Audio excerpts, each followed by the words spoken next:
to Weaving Voices, Connecting Community Through Hawaii Life Stories, a podcast series in partnership with the Center for Oral History at the University of Hawaiʻi, Mānoa, the Hawaiʻi Council for the Humanities, and Hawaiʻi Public Radio, that features excerpts from the archive of over 800 interviews of Hawaii women and men at the UH Mānoa Center for Oral History in the Department of Ethnic Studies, College of Social Sciences.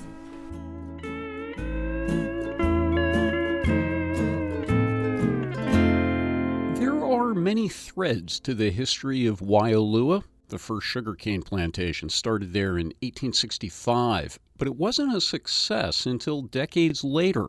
Castle & Cook bought it in 1898, built a new mill, a railway system, water storage, and irrigation.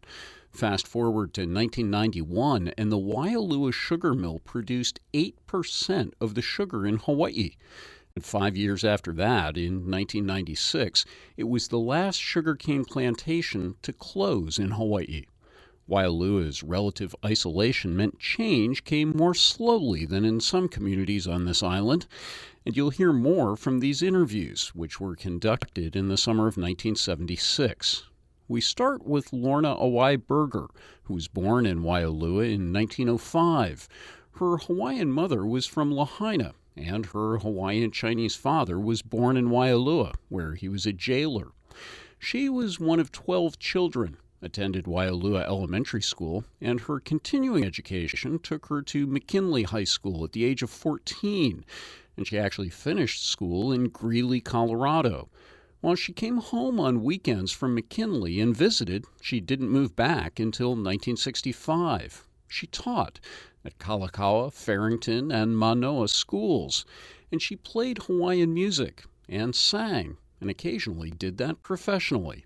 And she talked about what it was like growing up there. We had our own taro patches, and there was a time that one of my brothers even had a rice plantation. I think he had about 5 acres, because the back of Haleiwa is all farmland, taro and hasu, because, and then there's a spring, in the back, which used to feed our taro patches and rice fields. Saturday was our poi day. We made enough poi.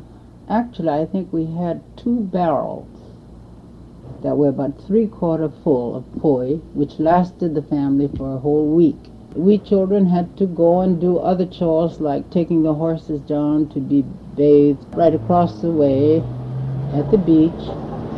And then we had to do other chores, like getting the wood into the kitchen, into the wood bin, or clean the lamps, lanterns, fill them up with oil, wash the chimneys, put them away before we could go and play. Or swim for the rest of the day. Did you pick limu and things like that when you were kids too with your mother?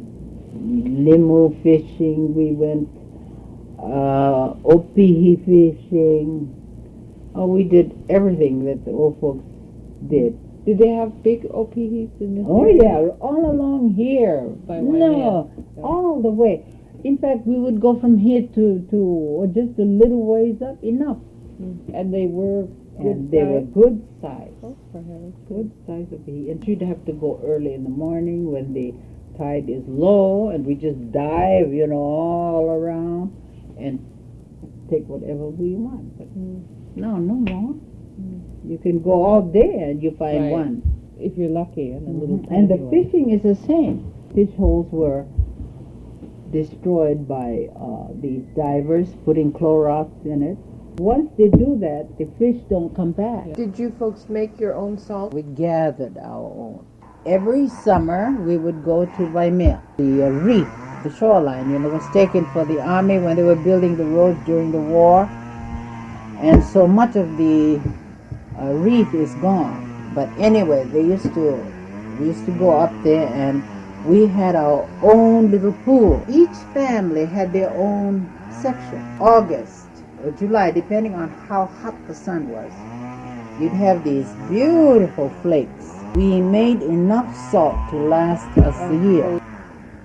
as time went on and more people came and the military started going to the beach, we didn't know whether the pools were clean. Somebody could have kapulud it, Right.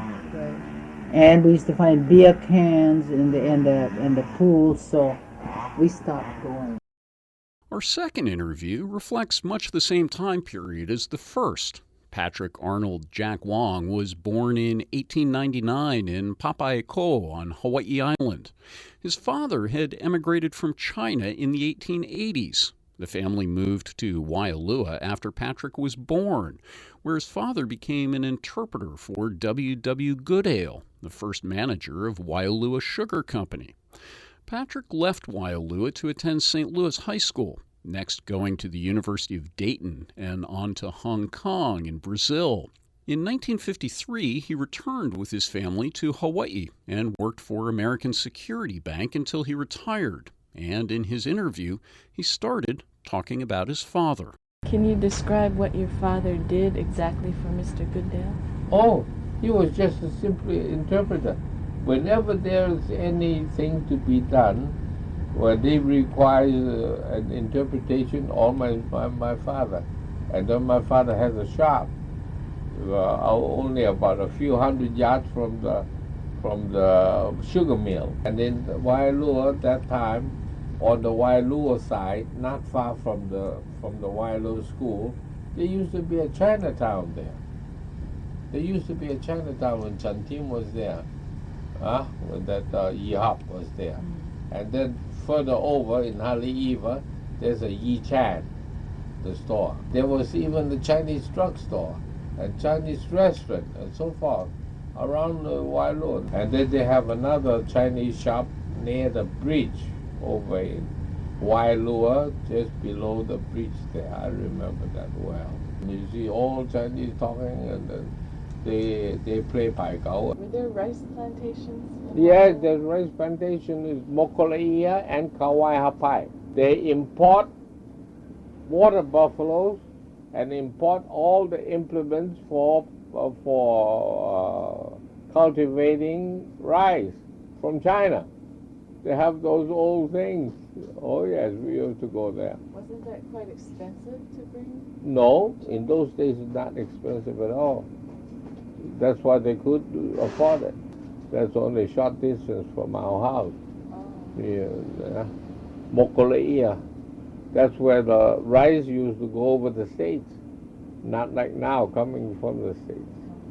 Did they used to sell some locally too? Oh yes. Yes. We used to sell them those rice, and we used to buy. Did most Chinese work for the plantation or work outside the plantation? Mostly work for the plantation, except a few that do their own planting. What kind of crops? Or Chinese vegetables. Bitter melon and kai choy and things like that. Big vegetable gardens. Oh yes. I remember around Waialua, before we go to the second bridge, there's a big area where they plant all kinds of vegetables. Yeah. Were the Chinese planting taro? Oh yes, planting taro and this what you call lotus root. Plenty of that. I remember those things. And then eventually most of the Chinese left. Or did they die? They die, and then the children refuse to do that kind of work, and then they come out, they get a better education, they do something else. Our next interview gets us to the daily workings of the sugar plantation, starting in the early 1920s. Alfredo Santiago was born in Honolulu in 1908. His father came from Puerto Rico and married a Portuguese woman from Hawaii Island. His father died when Alfredo was 8 years old, leaving him to care for his mother and 3 younger siblings until she remarried a year later. He quit school after 4th grade and began working for the Waialua Sugar Company in 1923. What was your first job? Oh, I was in a boy gang. They used to call them the boy gang. You know, you pick up the scrap of the cane and pile it up. With the women's. They had women with us together, see? And then we load the cane cars with a step ladder. And then from there I rode up till I got into the harvesting. driving mules, pulling cane out, see. And I stood there for quite a while, and then from there, I went to the locomotives as a brakeman. I stood there for a while, I went back to the harvesting, and that's where I ended up. When you first started to work in 1923, do you have any idea how many people might have been employed by the plantation? Oh, I think over 1,000, Over 1,000. but they don't have that today. No, they don't need that many today. Cotton cane only had 150 men, and the loaders had 150. They don't have, where that man went, we don't know. They're all out. It's not that the plantation threw them out, but was job elimination. See?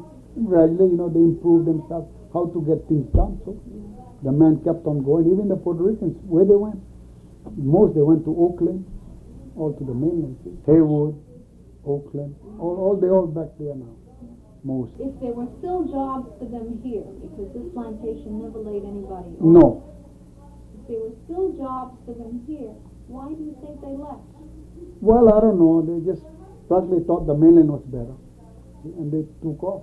What kind of house did you get on the plantation? Do you remember? Well, the houses wasn't so bad. The house that we had 3-bedroom, parlor, and kitchen. Of course, the toilet was outside, like the olden days. The only time we had pipe in the kitchen was only for cooking. No such thing as that you could take a bath in the house. You had to take a bath in a wash house outside. What did you eat for breakfast? Well, breakfast most we used to, before I leave the house, just only take a cup of coffee and maybe some bread with, butter or something. Where did the coffee come from? Well, most times the coffee used to come that some of us used to go pick it up, see, Where? up in the mountains, Yeah.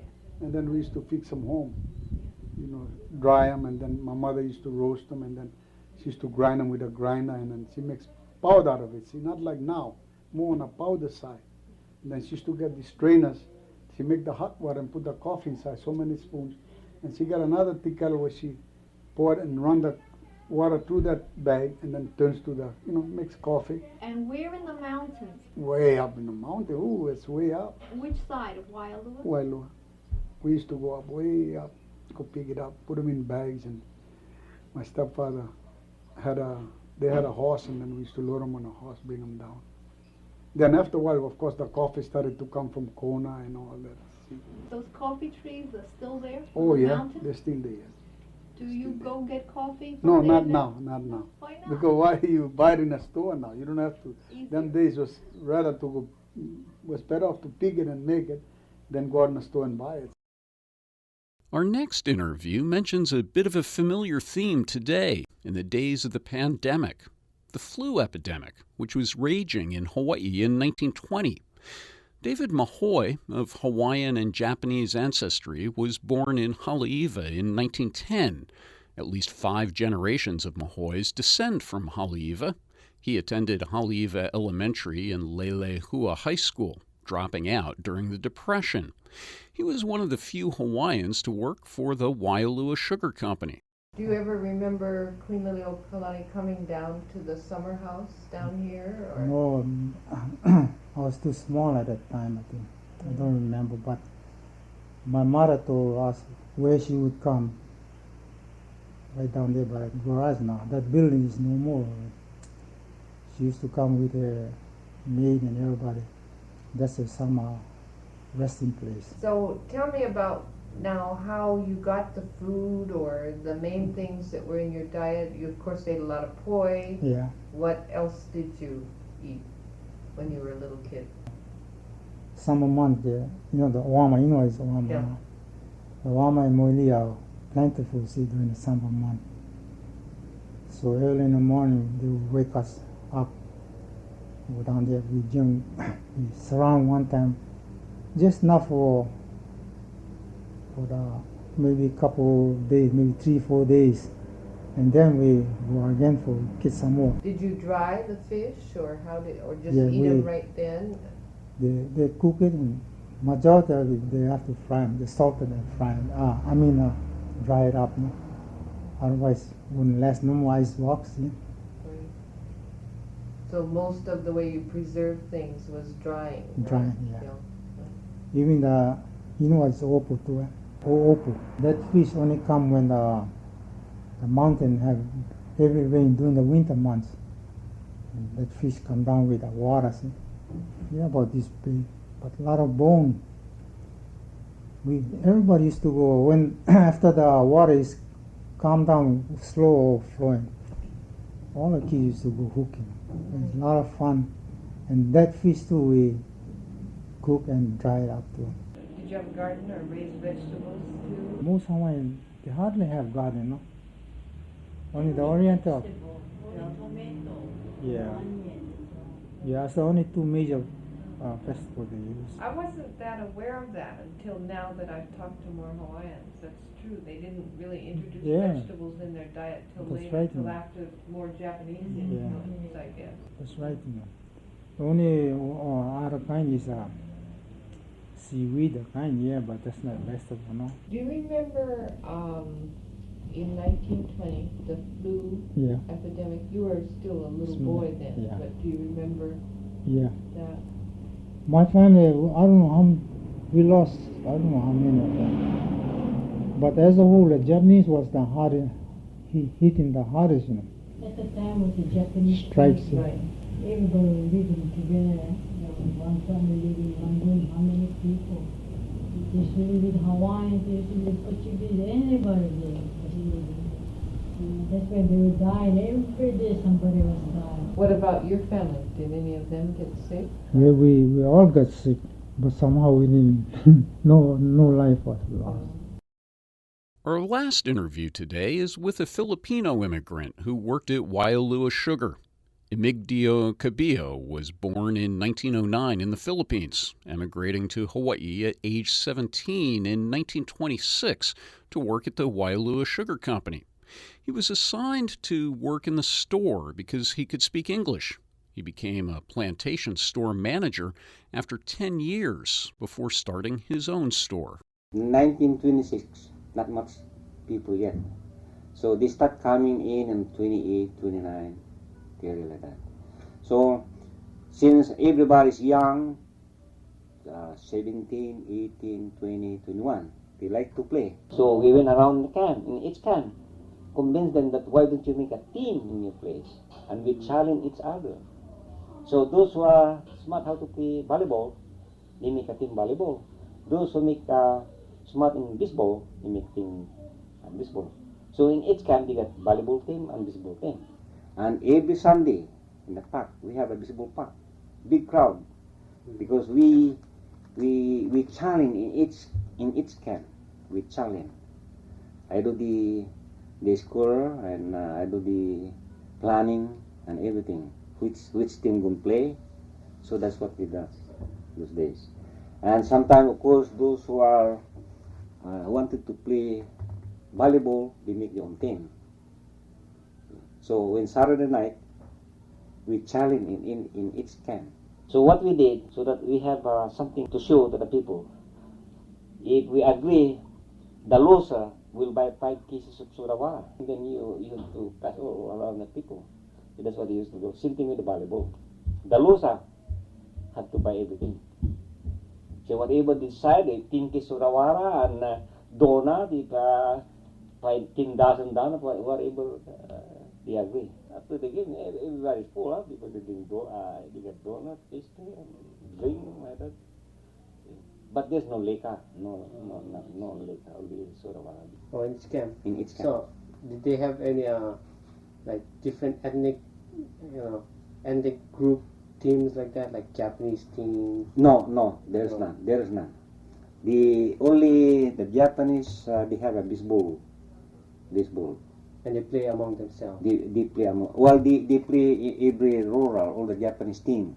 Oh, all the Japanese team. We cannot compete them because they're too good. They are only, too good. But like us, we just learning and we just practice only among ourselves. That's the only education we have before. The plantation was so kind enough that they make a clubhouse in the camp. Tira. We have a tira once a week. We pay only 10 cents. That's all we pay. Oh, to see a movie. To see a movie in the camp. And then later on, after that, they make a big gymnasium. Then after that, they make a swimming pool. Then tennis court. Some of the young boys, they learn any kind of sport, any kind. Tennis and also swimming.